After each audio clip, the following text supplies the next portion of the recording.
All right, folks, I believe we are live, and I'm trying to figure out how I can put up a live counter of the number of, do we have, hang on a minute.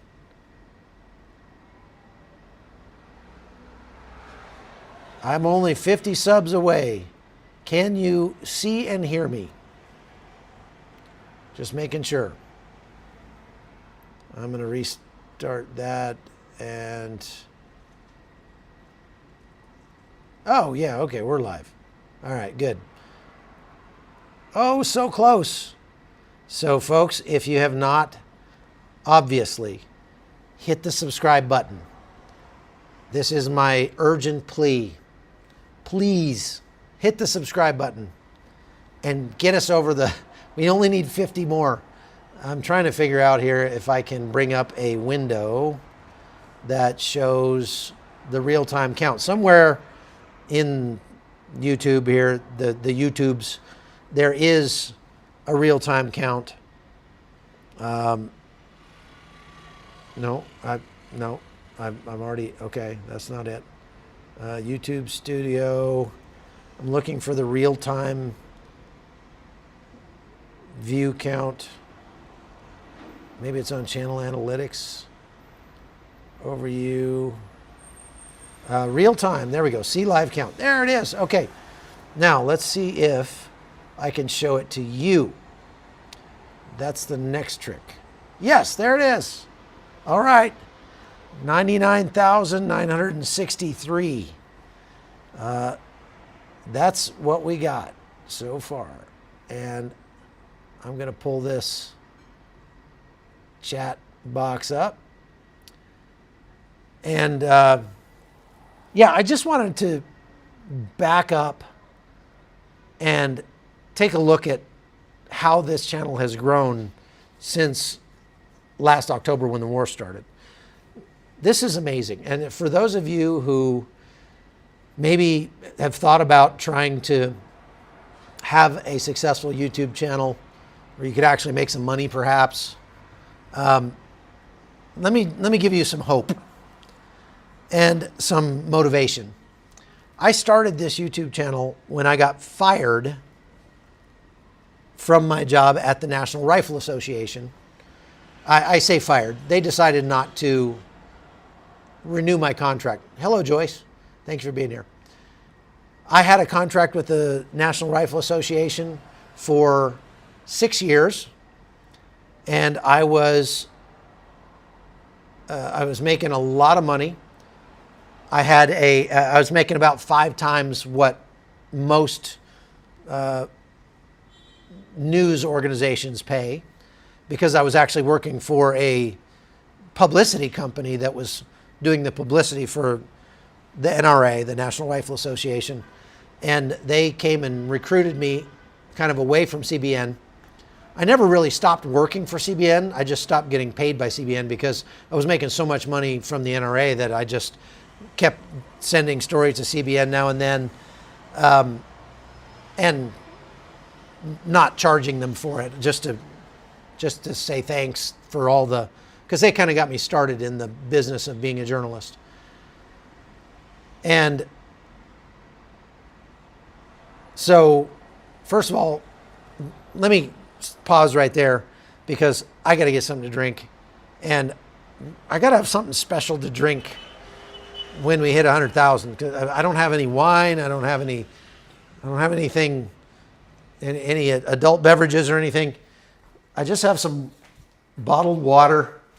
What do I have in here? Coffee. Don't need any of that right now.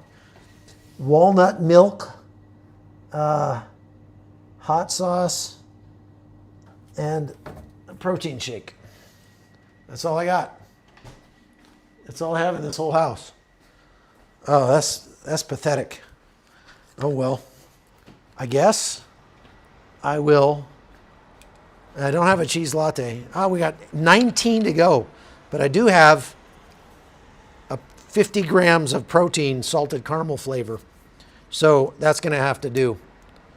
I will drink this in celebration when we get to 100,000. We're so close.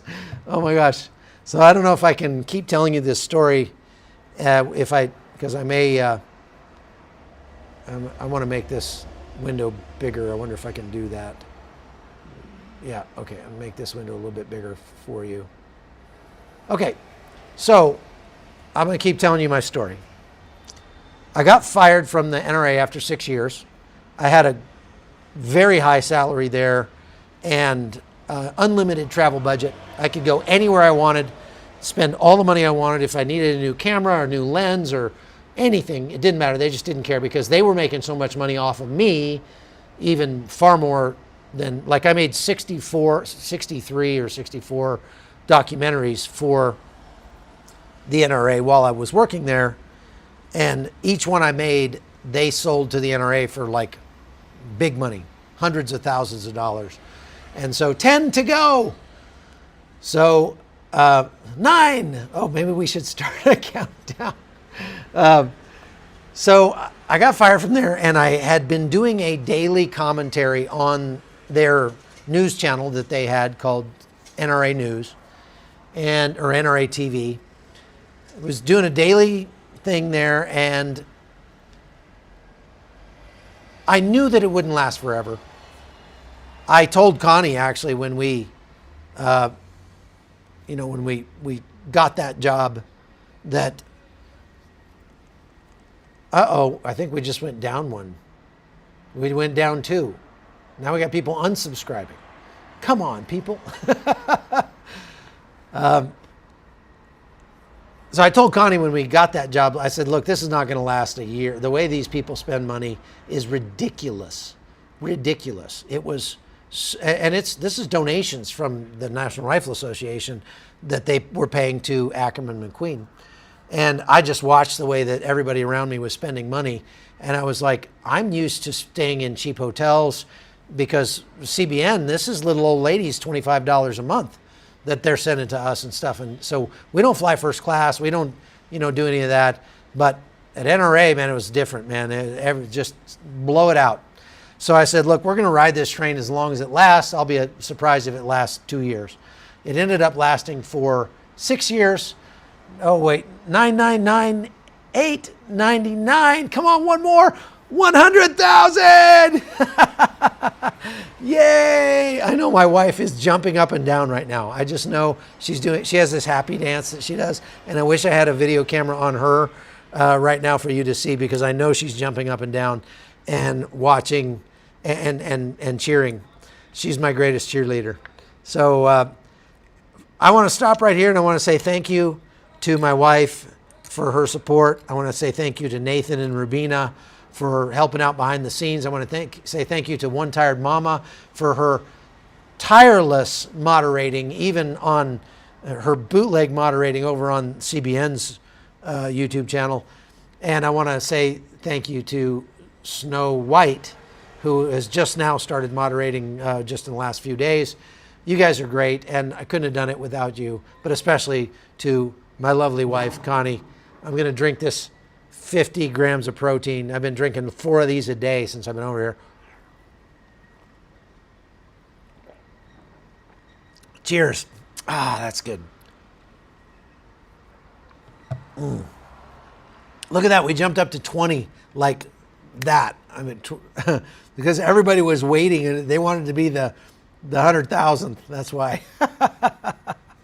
Thank you very much, everybody. Hey, thank you for the $50. Who is that? That's former Pimply. Yeah, I know what you're saying. I conferred with the other nerds while humbled for the opportunity to have some social interaction. We reject Ismail's offer. Please kindly ask the math majors or the male English majors to read an abnormal amount of poems. You're cracking me up, man. That's great. Thank you very much. I really appreciate that. Oh no, somebody said they had ads. Sorry about that. That's fantastic. So let me go back and finish telling you my story since I started it. Told my wife that our job at the National Rifle Association was not going to last because of the profane way they spent money. And I was right. It just lasted longer than I thought it would. It lasted for 6 years before they ran out of money. So I didn't get fired because of anything I did. I just got fired because they ran out of money.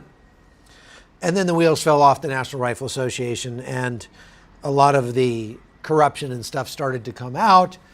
And I got pretty disillusioned with all that anyway.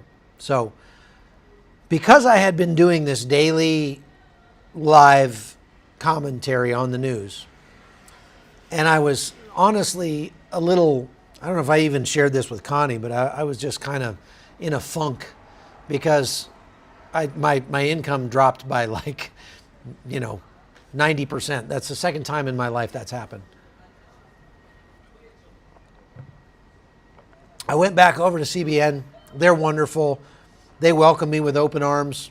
So I went from doing 2 or 3 or 4 stories a year to doing 1 or 2 stories a month or even more for them, and trying to, hustle and make, nowhere near what I was making before, but just something. But I was in the rhythm of doing these daily commentaries, and I thought, well, I'm just going to keep doing them. NRA doesn't want them? Fine, somebody's going to want them. I'll go make some money on YouTube or something. And so I started doing these YouTube videos on my YouTube channel, The Hot Zone. I think I had actually started it before I left the NRA, but I hadn't really done much with it. I started doing, and I committed to myself, I'm going to do a video podcast at least 15 minutes long, 5 days a week, or 5 or 6 days a week, for at least a year. I'm going to do them, and I'm just going to crank out content. I wasn't doing lives like I do now, but I was just actually creating a 15-minute TV show. Is what I was doing. Is I was taking videos that I could get off the internet or off AP or someplace like that. I was putting my commentary in. I was, maybe commenting on various different stories. If you go back to the beginning on my channel, you can actually see some of those. And I scripted them all out, word for word, typed out a script, and it was taking me like several hours a day to do all that. But I didn't have a lot else to do because I had lost my job. I was, I was going on trips and doing stories for CBN, but that was only a couple times a month. So, the rest of the time I was just sitting around the house and driving my wife crazy. So this kept me busy. I was investing in the Hot Zone. And I thought, if I do this for a year, I'll get to the point where it'll take off. Well, it didn't. I didn't have very many viewers at all. I was probably still in the hundreds of viewers after the first year. I don't remember. And actually, I think maybe I can actually tell if I go back. This is just 2024. Lifetime. There we go. Yeah, look at this. Started in 2019, and by the end of 2019, there's October, November, December, I had just over 1,000 after 1 year of creating a 15-minute TV show every day of the week. And I thought, well, now it's got to take off. I'm going to keep going. And I started trying to, I trying to find ways to make it more efficient, because I was like, I really can't spend this much time on this if it's not going to make me any money. And so by the end of 2020, I was at 4,000 more or less. And I was actually pretty excited about that. I had quadrupled in 1 year, I still wasn't making a dime. And, I thought, well, this is actually really good for me. And I found it really was good for me, because working on this, having to do it 5 days a week, I had to get more efficient at my job. of editing and writing scripts and researching and looking up videos. I had to find a workflow that was faster because I just couldn't afford to spend 3-4 hours a day on it when I wasn't getting paid for it. And I knew if I quit that it would just go to zero, and then all that work that I'd done for 2 years would be for nothing. But I noticed about this time, about the end of 2020, that it was starting to really have an impact on my work with CBN, in that I was able to do my work with CBN a lot faster because I have to write the script, edit the piece, film the piece, before that and all that, do the research for the piece, all that. And I was just getting so much faster at it because I had to, that I was actually getting more profitable at CBN. Well, then, what happened at the end of 2020? COVID hit. And I actually got a little bump there because I couldn't travel. So then I was in real trouble because I couldn't make any money with CBN. I couldn't travel. I couldn't, do my real job. And everybody, just like everybody else, we have our house in West Virginia that we rent out as a vacation rental, but everybody canceled because nobody was traveling. And so we lost like a whole summer's worth of income there at the beginning of 2021. And we were like, okay, Lord, what are you doing here? This doesn't look good. How are we going to feed ourselves? And we got a bunch of teenagers in the house at that point still. Well, because I had nothing else to do, just continued creating the podcast. And by the end of December 2021, I had 8,000. So I had doubled it again. I had doubled from 2021 to 2022, but I still wasn't making any money. I mean, like none. So I'll fast forward, continued to kind of steadily grow. You can see the trajectory there. I'm hoping you can see the trajectory. I want to make sure that you can see that. Let's see here. Oh, here I am telling you all this and I'm not even showing it to you. There we go. Okay, let me move that up. Sorry. It was too low. So you see the trajectory. 2020, 1,000. 2021, 4,000. 2022, 8,000. 2023, 12,000. Not growing in quite as fast. Still not really making any money. Fast forward to right here. I actually had paid some shady company in India to try to get me some more subscribers.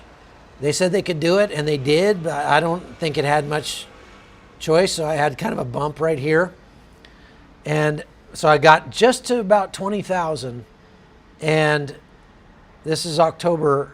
Here's October 7th, October 9th. That's when I got to Israel. And started doing my podcast on the war here. And if you back up here, I had been covering the war in Ukraine. I'd been covering the war in Afghanistan. Been covering the war in, all over the place. Wars and immigration, all sorts of stuff. But something about the war in Israel, it just went from 19,000, I think in September of last year, the YouTube channel made $56 or something like that.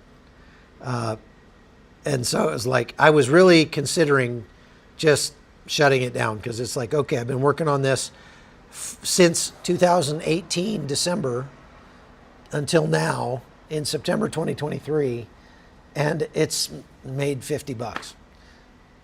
This is not worth it. Like at the trajectory I'm on, it's going to be, I'd be working on this for the rest of my life and it wouldn't even be worth my time. So I was thinking about just shutting it down. Like, okay, I gave it a good college try, and so this is going to be it. And then I came here, and I started doing lives. And that was the ticket. Little did I know, there's this whole demographic of people out there in the world who have cut the cord. They don't need cable anymore, and there's 200 channels of nothing worth watching. So everybody's just cutting the cable. But then when some major event happens, they want to like up to the date, up to the moment information about whatever's going on, and they don't know where to go to get it because they can't just turn on CNN like they used to be able to do, or turn on one of those 24-hour news channels. And so they go look into YouTube, and YouTube starts showing them live content. That was the secret. I wish I had thought of it when the war started in Ukraine. I probably would have been 3 times what I am right now on here. But that's when the subscriber count started skyrocketing, started going up. And you can see there that between October of last year, we went from 20,000 to today, we hit 100,000. And so I hope you can take some solace from that if you've tried to grow your own YouTube channel.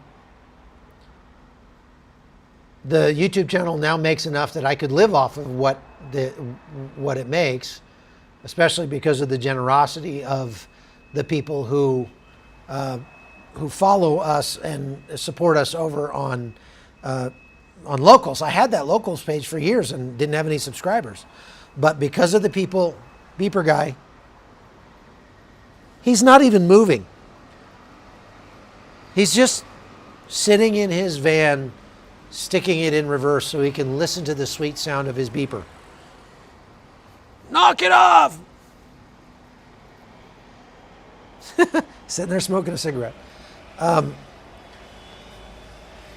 So, because of the people that have started following me on YouTube, many of them have gone over and supported me on Locals. And that, combined with what YouTube pays, is enough that we could live on it. Now, the crazy thing is I don't really need to live on it because I'm back working for CBN and our kids are out of the house, and so we don't have as many bills as we used to, and so we don't need as much money as we did before. So now we can give a lot more money away.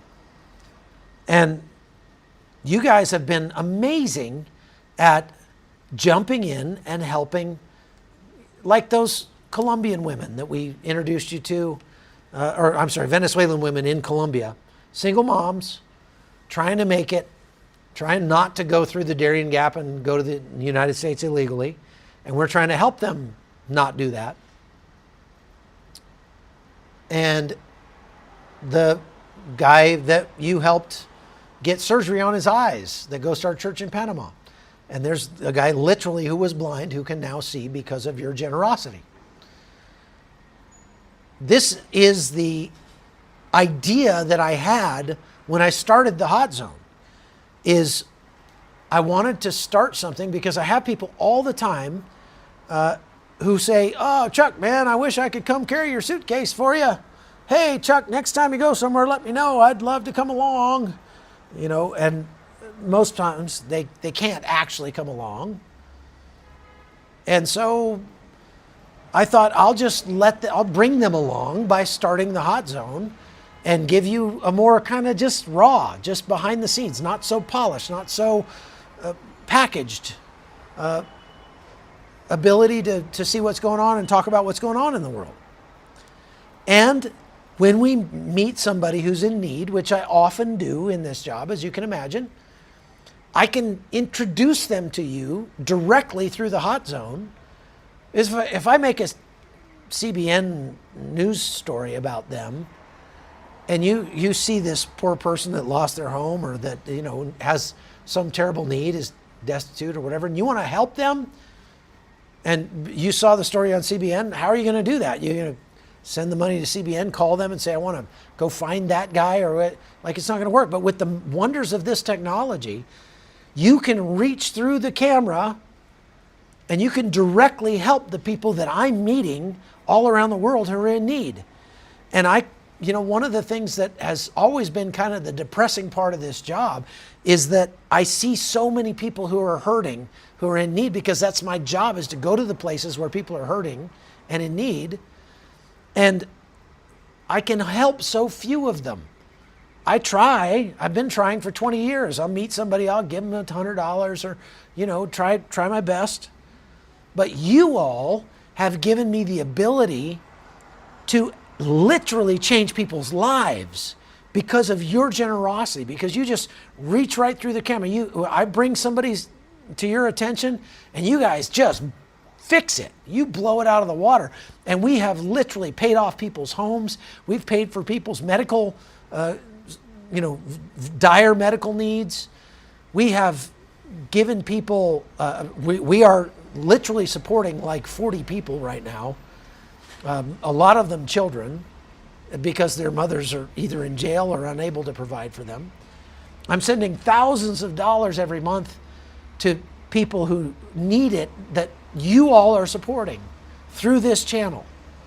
And that brings me a great amount of joy. I get immense satisfaction out of that. So thank you. Thank you very much for what you have done to make this channel what it is. And I hope that we can go to 1 million subs, because then we'll be like Mr. Beast. We'll be buying people houses and stuff.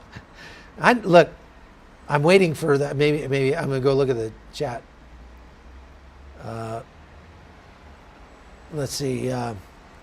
Oscar Ramirez had to take money out of his pocket to buy another ticket because his other plane canceled. That's right. He did. So thank you for that. For all of you who donated to help Oscar get over here. He'll be here about 2 o'clock in the morning. So in about 4 hours, I'm going to go pick him up. So I'm going to try to end this live here pretty quick so I can maybe get a couple hours of sleep before I have to go get him. Eric, my friend, Eric Stackelbeck does have 1 million, and he deserves every one of them. He's a great journalist. He really is. And he knows Israel like nobody else, because it's been his only focus for many years now. Thank you, Tim. I appreciate that. I appreciate all of your donations. Benjamin Bell, very kind of you. Thank you for doing that. So, thank you very much. I'm enjoying and celebrating with 50 grams of protein right here. Oscar's going to be here by tomorrow, and I'm going to buy him a cheese latte to celebrate.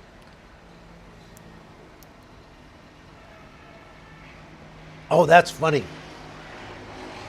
You guys just gave me the idea. I should run over there. Well, I think it's 10 o'clock. They're probably closed over there. That's too bad. Tomorrow I will get Oscar a cheese latte, and I'll just pour it out into a glass or something. Say, here, I got you a latte. And I won't tell him, and I'll let him.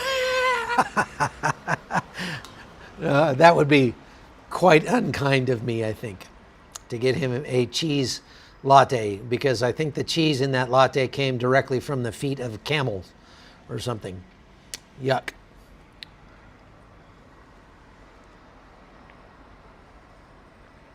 Don't warn him. Don't warn him. I may pull that stunt on him. Was anyone here on the live when Connie and Chuck cast that demon out of that poor woman in Colombia? Yeah, did you see that? Was that amazing? Holy cow. And we were just at the moment I ran into her, there was some person on the live saying, there's needy people in the United States. You should be helping them. I'm like, well, I'm not in the United States. I'm in Colombia. Are you saying I shouldn't help people where I am? That only people in the United States deserve to be helped? Personally, I'm going to help people that God puts in front of me. And right as soon as I said that, I came around the corner, and right in front of me on the ground was a demon-possessed woman that honestly scared me. But I just did what I had seen other people do, and I prayed for her. And she snapped out of it. I mean, it was amazing.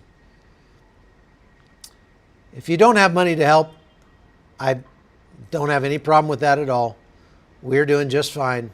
But I love it that people do so generously give, especially when I bring up a need like Oscar. You know, Oscar's just he's trying to make it. Oscar's in the position I was in when I got fired from the NRA. he's trying to make it and be self-funded on his own, and he needs people to donate. He needs people to support him long enough that he can build up an audience big enough that he can make money doing that. So I really appreciate all of you who donated for Oscar, and I know he does too. So you didn't know it was Oscar Blue Ramirez? Yeah, Oscar is, I don't know where he got the blue. He says in college. I don't think he means real college, though. I'm not sure. YouTube does take 30% of all donations. That's why I push people to say, I recommend. I mean, we're fine. You want to give here, that's fine. But if this is easiest for you, great.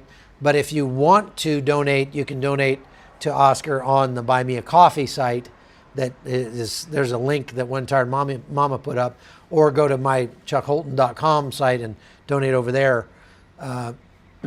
And then they don't take such a big cut. Okay, well, let's see what else here. We made 100,000. Thank you very much. I just want to, can I pray? I want to say a prayer, because I think when a momentous thing happens, sometimes we get busy celebrating and forget to thank the one that made it possible. Thank you, Hawaii. I appreciate that. $50. Thank you. Let's pray. God, I just want to come to you and humbly thank you for what you have done with this YouTube channel. Whatever humble work I put out, you have blessed it. And it came in your time, in your way, through your people.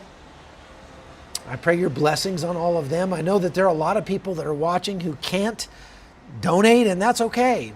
I pray that you would make yourself as real in their lives as you have been in my life.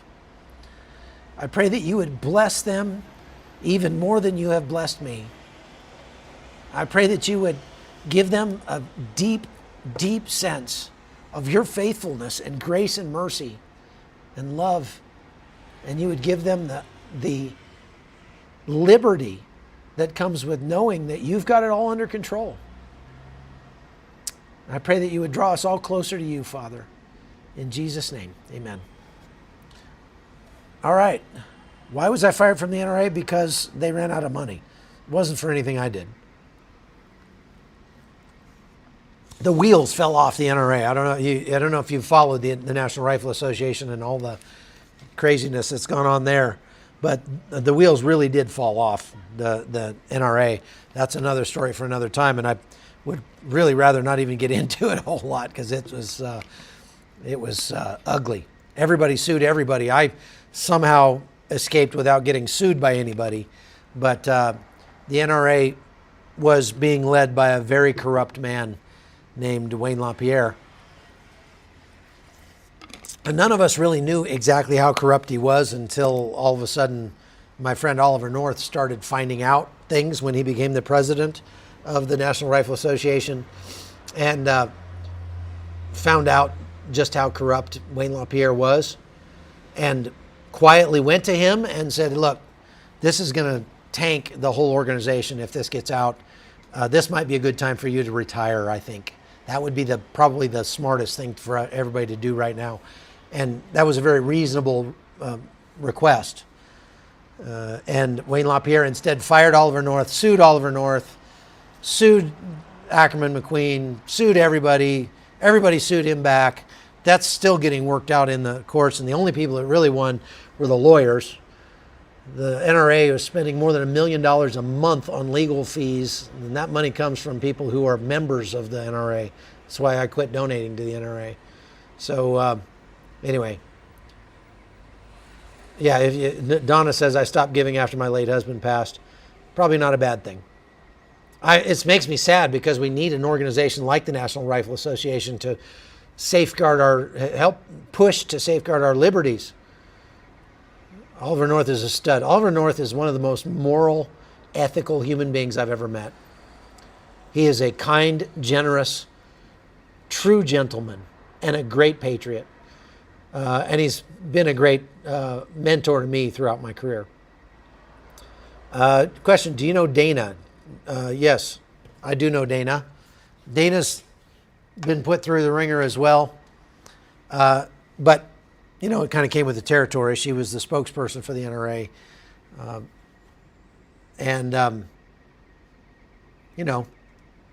That she was up to the task for sure. Dana Lash is who we're talking about. You can follow her on Twitter if you want. But, she got paid handsomely and had to earn it. I mean, it was work for sure. Yeah, there are some other organizations as well.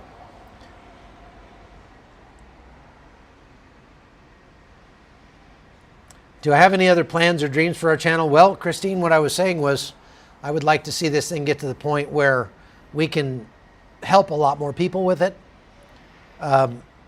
We could just literally go out and here's what I'd love to do. These Venezuelan refugees that we're supporting, it's all single moms and their kids down in Colombia. I would love to buy a house and turn part of it into a kind of a work training center, give them a place to live, but also give them a way to get out of there, and set up a 1-year program that they could enter into, and then we'll get them out of. I would need a lot more people involved, and it would obviously take a lot more money. But yeah, I've got dreams. I've got plans. I'd like to start a boys' camp someday on our farm in West Virginia. A daily average of new subs, one tired dad now we have. I don't know, but I think we've gotten about 4,000 new subs in the last month, something like that. Why don't you and Oliver North start a new type of NRA? Well, he's getting pretty old for that. And I just, I care about guns. I care about gun rights, but I don't live in the United States anymore. And I'm kind of busy doing this. So I got plenty on my plate, that's for sure. Did you know your Hot Zone regulars love you so much we've become an extension of the Holton family? Thank you, Michelle. That's very kind of you. You know what's crazy is I'm getting to the point where I almost have to think twice about going out and walking around in the street here, because I get recognized 2 or 3 or 4 times every time I go for a walk. Wow, thank you, William. I appreciate the donation. Every time I go out, I went out to get tacos last night, I guess, and got recognized like 3 times. I was late. I was trying to get back to do my live, and this guy stopped me and just kept talking and kept talking and kept talking. I was like, that's really nice. I really appreciate it. Thank you, Tammy. It's really nice, but I got to go. And he was practically like chasing me down the street. And Oliver North taught me a very valuable lesson many years ago. He said, if you're going to be on TV, you're going to have fans. If you don't want to have fans, then don't be on TV. So when I do get stopped by somebody, I try to make it a point, thank you, MM, to actually stop and listen to them. Ask them questions. Find out who they are. And because, the thing about Oliver North, I always joke with him that he's not very good at being famous. Thank you, Bettina. I always tell him, Colonel North, you're not very good at being famous, because famous people are supposed to have all these demands on the people around them and have these weird, idiosyncrasies. Like, I need a bunch of green M&Ms in my bathroom all the time, stuff like that. Or I need a bidet wherever I go, or, weird things like that. Oliver North is just a kind, generous man, and he and I traveled together for 6 or 7 years all over the world to some of the most incredible hotspots on planet Earth. And I never once saw him say, hey, sorry, this is not up to my standards. He's a Marine, and so we'd sleep in foxholes. We've been so miserable together. And I never heard him complain about stuff like that. I wrote a couple books with him, and we would go on book tour, and there's all these naysayers who believe what they read on the internet, the conspiracy theories about Oliver North that are not true. And they would actually sneak into our book signings, and they would get in line with a book, and then they'd come up to the front and then whip out a video camera and say, "Colonel North, tell us about Rex 84. And Rex 84 was a government program back in the 80s that North was in charge of. And the conspiracy theory is that it was to suspend the U.S. Constitution and put Americans in concentration camps. Yeah, right. And so Colonel North, but he never would get mad. He'd say, "Well, son, if you really want to know, it's not classified anymore, and I'm happy to talk to you about it. I'll tell you all about it. What do you want to know?" I mean, it was a program so that we could always be able to get the president, the vice president, the speaker of the House out of Washington, D.C. within 8 minutes, because the Russians were flying bombers off our eastern seaboard with nuclear weapons on them. And if they turned inland, they could be over Washington, D.C. within 8 minutes. So we had to come up with a plan to get everybody important out of D.C. within 8 minutes. And it was my job to come up with that program. That's what it was. It was top secret at the time. Al Gore actually illegally revealed the existence of that project during the Iran-Contra hearings. And now it's not secret anymore, so he can talk about it. But he was just, he's a very classy gentleman. He really is. A dangerous gentleman, as Victor Marx would like to say. He actually, got in a fight one time at the airport in Atlanta because some liberal college professor came and literally jumped on him and started screaming at him. And Colonel North was a boxer at the Naval Academy, and so he was tried to disengage, and the guy wouldn't get out of his way and kept screaming at him and assaulting him. And so Colonel North defended himself. And so he's a stud. He's a stud. I love that guy. Right now he is setting a great example for me. His wife is ailing, and he told me the last time I talked to him, my only mission in life right now is to care for my wife, to care for my bride, and to be there for her until her dying day. And I hope that I can do the same for my beautiful wife as well. And that's the reason why I'm drinking protein and eating vegan. Okay, can you pray for Minnesota? It's an open primary election day, and we could get Ilhan Omar off the ballot. I thought she was off the ballot already. I thought I saw she already was. Oh, no, it was the other squad member, Cori Bush, that got the boot. Well, let's pray. Lord, please don't let Ilhan Omar be anywhere near our government for the rest of her life. In Jesus' name, amen. And I'm serious. That was a serious prayer. Yeah, we should pray for Mrs. North. I do. If Sinwar is caught by the IDF, would Israel release him once again? No, of course not. They would kill him. If they take him alive, I would be very surprised. If he allows himself to get taken alive, I'd be very surprised. But stranger things have happened. Okay, that's all I got, folks. I'm going to go try to get a couple hours sleep before I have to go pick up Oscar. So, again, thank you so much for being a part of the Hot Zone and for getting us over 100,000. It's all because of you, and I think we're going to be helping a lot more people in the future, again, because of your generosity. And I'll bring them to you, and you help them. How about that? Okay? God bless you. Thank you very much for being a part of it, and we'll see you again next time. Bye-bye.